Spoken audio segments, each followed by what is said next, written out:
Assalamualaikum. This is Tahir Afaki and you are watching my channel Wide Vision. हमारा आज का मौजू है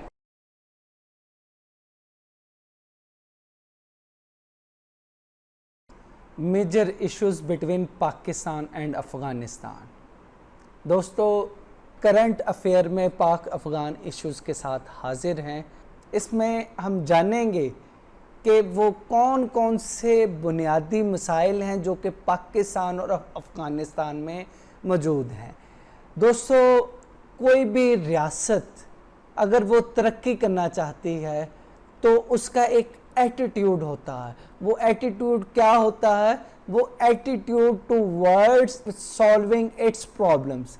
जो भी रियासत अपने मसाइल को ज़्यादा से ज़्यादा हल करने में इंटरेस्टेड है, अपने मसाइल को कम करने में इंटरेस्टेड है, वो रियासत तरक्की की तरफ चलती है। जो रियासतें मसाइल दर मसाइल क्रिएट कर रही होती हैं, वो रियासतें कभी भी तरक्की की जानब गामज़न नहीं होती। आप अमेरिका की मिसाल ले लें, आज से 15-20 साल पहले उसने अपने लिए मसाइल ही मसाइल क्रिएट किए हैं जिनको आज वो सॉल्व कर रही हैं। कोई भी रियासत अपने मसाइल को हल कर रही है, इसका मतलब तरक्की की जानब गामज़न हो रही है। इस खित्ते में अफ़गानिस्तान और पाकिस्तान अगर अपने मसाइल को हल करेंगे तो वो तरक्की की जानब गामज़न होंगे। पाकिस्तान और अफ़गानिस्तान दोनों ब्रदर इस्लामी मुल्क हैं, दोनों नेबरिंग कंट्रीज़ हैं। दोनों के रिलेशंस में हमेशा अप्स एंड डाउन्स आते रहे हैं, बल्कि अगर ये कहा जाए डाउन्स ज़्यादा और अप्स कम रहे हैं तो इसमें कोई मुज़ायका नहीं होगा। ज़्यादातर ये रहा है कि अफ़गानिस्तान की टर्मोइल कंडीशन, ट्रबलस कंडीशन, ये पाकिस्तान के लिए मसाइब का बाइस बनी है, पाकिस्तान के लिए मुश्किलात का बाइस बनी है। अगर हम तारीख़ में जाएं तो पाकिस्तान 1947 में वजूद में आया, तो पाकिस्तान के वजूद में आते ही अफ़गानिस्तान ने पाकिस्तान को यूएनओ में रिकग्नाइज़ नहीं किया, पाकिस्तान के साथ ड्यूरल लाइन का इशू उठा दिया, जिसके बाइस पाकिस्तान और अफ़गानिस्तान में सर्द रिलेशनशिप का आगाज़ हुआ। इसके साथ साथ इंडिया ने अफ़गानिस्तान के साथ हाथ मिलाया। वक्त गुजरने के साथ साथ अफ़गानिस्तान पर दो बड़ी ताकतों ने चढ़ाई की, यूएसएसआर ने और अमेरिका ने। उसकी वजह से पाकिस्तान जो है मसाइल का शिकार हुआ। इसमें कौन कौन से वो मसाइल हैं जो कि बॉन ऑफ कंटेंशन के हामिल हैं, यानी जिनकी वजह से पाकिस्तान और अफ़गानिस्तान के रिलेशंस मुसलसल तंजुली का शिकार हैं। 5 इश्यूज़ हैं जो कि हम इस मौजू में देखेंगे। Number 1 ड्यूरल line issue, number 2 migrant issue, number 3 terrorist groups in Afghanistan, smuggling और कनेक्टिविटी इशू। तो ये 5 मसाइल हैं जो कि पाकिस्तान और अफ़गानिस्तान के दरमियान हैं। अगर पाकिस्तान और अफ़गानिस्तान इन मसाइल को हल कर लेंगे तो दोनों ममालिक तरक्की की जानब गामज़न हो सकते हैं।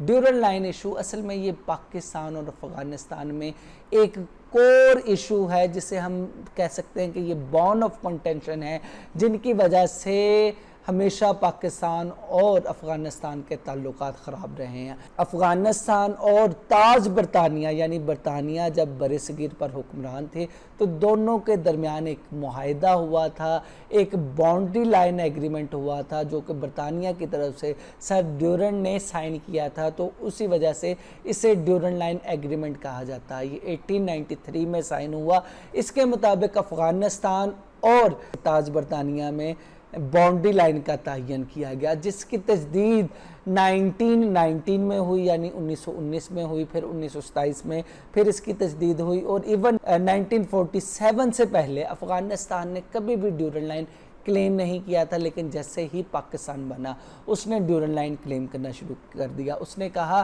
कि वो तमाम पश्तून बेल्ट जो कि पाकिस्तान में है वो अफ़गानिस्तान का हिस्सा है। यूँ पाकिस्तान और अफ़गानिस्तान में मसाइल का आगाज़ हुआ। अफ़गानिस्तान ने यूएनओ में पाकिस्तान को ड्यूरल लाइन की वजह से तस्लीम नहीं किया, इंडिया के साथ हैंडशेक किया और इस मसले को इस हद तक उठाया कि आज तक अफ़गानिस्तान ने पाकिस्तान को तस्लीम नहीं किया। अगरचे अप डाउन पाकिस्तान और अफ़गानिस्तान के ताल्लुकात में रहे हैं, लेकिन ये मसला आज भी हल तलब है। याद रख लें कि जब तक पाकिस्तान और अफ़गानिस्तान में ये मसला हल नहीं होगा, पायदार अमन दोनों ममालिक में नहीं हो सकता, पायदार ताल्लुकात दोनों ममालिक में नहीं हो सकते। यूएसएसआर ने 1979 में अपनी अफवाज अफ़गानिस्तान में इंटर की तो तकरीबन 30 लाख से ज़ायद महाजरीन का रेला पाकिस्तान में आया। इसी पर बस नहीं हुई, जब यूएस ने अफ़गानिस्तान पर अटैक किया तो तब भी अफ़गान महाजरीन का रेला पाकिस्तान में आया। तब से अब तक 1979 से लेकर अब तक कमो बेश 30 लाख से ज़ायद महाजरीन पाकिस्तान में क़याम पजीर हैं। ये महाजरीन पाकिस्तान की मईशत पर भी बोझ हैं। इसके साथ साथ पाकिस्तान में मुख्तलिफ जुराइम जो हैं उनकी भी वजह अफ़गान महाजरीन है। अफ़गान महाजरीन अफ़गानिस्तान से क्लाशनकोव कल्चर लेकर आए, इसके साथ अफ्यून लेकर आए। इसके अलावा बड़े पैमाने पर यही अफ़गान महाजरीन हैं जो अफ़गानिस्तान और पाकिस्तान में स्मगलिंग कर रहे हैं। तो इसकी वजह से पाकिस्तानी माशरे में जुराइम बढ़ रहे हैं। तो यही वजह है कि जब तक इन अफ़गान महाजरीन को वापस नहीं भेजा जाएगा, तब तक पाकिस्तान और अफ़गानिस्तान में पायदार अमन कायम नहीं हो सकता। लिहाजा यही वजह है कि ये दोनों ममालिक में जो नेगेटिव रिलेशनशिप की वजह यही अफ़गान महाजरीन है। तो जैसे ही ये वापस जाएंगे तो पाकिस्तान के मसाइल काफ़ी हद तक हल होंगे। टेररिस्ट ग्रुप, जैसे ही यूएस 9/11 के बाद अफ़गानिस्तान में आया तो अफ़गानिस्तान में कई टेररिस्ट ग्रुप्स वो पाकिस्तानी रियासत के ख़िलाफ़ खड़े हो गए। इनमें सबसे प्रोमिनेंट ग्रुप वो टीटीपी यानी तहरीक तालिबान पाकिस्तान था, जो कि 2007 में बैतुल्ला महसूद की सरबराही में फाटा यानी federally administrative tribal areas of Pakistan में इस्टेब्लिश हुआ।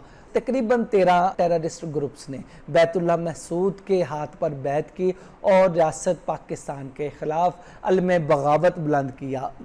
इसी टीटीपी की वजह से कमो बेश पाकिस्तान को 14 साल के अरसे में 80,000 के करीब जानों का नजराना पेश करना पड़ा। 2015 तक टीटीपी के मेंबरान की तादाद 25,000 के करीब थी। लेकिन फिर एपीएस अटैक के बाद पाकिस्तानी रियासत ने फोर्सफुली और अपनी भरपूर ताकत के साथ टीटीपी पर अटैक किया और टीटीपी के नेटवर्क को जड़ तक से उखाड़ दिया। नूर वली महसूद की सरबराही में ये दोबारा रीऑर्गेनाइज होना शुरू हुआ और 2020 में कई टेररिस्ट ग्रुप्स ने नूर वली महसूद के हाथ पर बैत की और यूं ये दोबारा टीटीपी इस्टेब्लिश हुई। अभी रिसेंटली टीटीपी के सरबराह ने बीबीसी को इंटरव्यू दिया, उसका यही कहना था कि वो रियासत पाकिस्तान के ख़िलाफ़ अलम बगावत बुलंद करेंगे। टीटीपी को जो सपोर्ट करने वाले फैक्टर है उसमें इंडिया और अमेरिका शामिल है, तो इंडिया सबसे ज़्यादा टीटीपी को सपोर्ट कर रहा है। इसके अलावा अफ़गान पपट गवर्नमेंट जो कि अमेरिका के अंडर थी वो भी टीटीपी को मुकम्मल तौर पर सपोर्ट कर रही थी।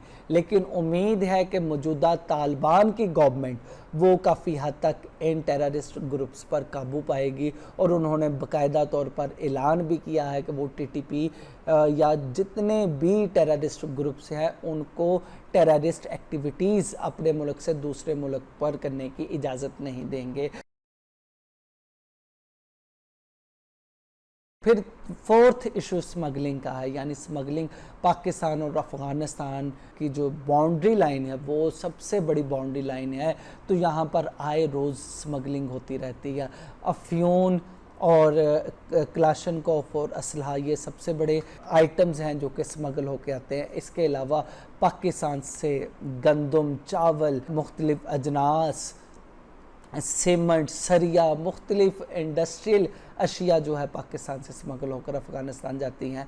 इसके तदारक के लिए पाकिस्तान ने एक बाउंड्री वॉल कायम की है ताकि स्मगलिंग का भी ख़ात्मा किया जाए और साथ साथ जो टेररिस्ट ग्रुप्स पाकिस्तान में दाखिल होते हैं उनसे भी छुटकारा हासिल किया जाए। ये फोर्थ अहम तरीन मसला है। फिर फिफ्थ जो है वो एक सुहाने मुस्तकबिल का ख्वाब है, यानी अपने मसाइल को हल करते हुए इस रीजन को डेवलप करना है। पाकिस्तान और अफ़गानिस्तान ने ख़ुद को डेवलप करना है तो उसके लिए रोड एंड कनेक्टिविटी ज़रूरी है। उसके लिए ज़रूरी है कि ये दोनों ममालिक एक दूसरे के साथ इंटरलिंक हो। इसके साथ साथ सेंट्रल एशिया को वाया अफ़गानिस्तान पाकिस्तान के साथ लिंक किया जाए और पाकिस्तान के ज़रिए बाकी दुनिया के साथ लिंक किया जाए और बाकी दुनिया को अफ़गानिस्तान और सेंट्रल एशिया और चाइना के साथ लिंक किया जाए। तो ये इस तरह से ये रोड एंड कनेक्टिविटी के ज़रिए ये दोनों ममालिक जो हैं वो तरक्की कर सकते हैं और अपने मसाइल को हल कर सकते हैं। इसके लिए कुछ प्रपोजल्स पेश किए गए हैं। अफ़गानिस्तान को सी पैक के साथ अटैच करना, फिर पेशावर टू काबल मोटरवे बनाना और फिर सेंट्रल एशिया को कनेक्ट करना, जिसके ज़रिए जो है ये तमाम रीजन को इंटरकनेक्ट किया जा सकता है। ये रोड एंड कनेक्टिविटी में कुछ इश्यूज़ हैं, कुछ हर्डल्स हैं।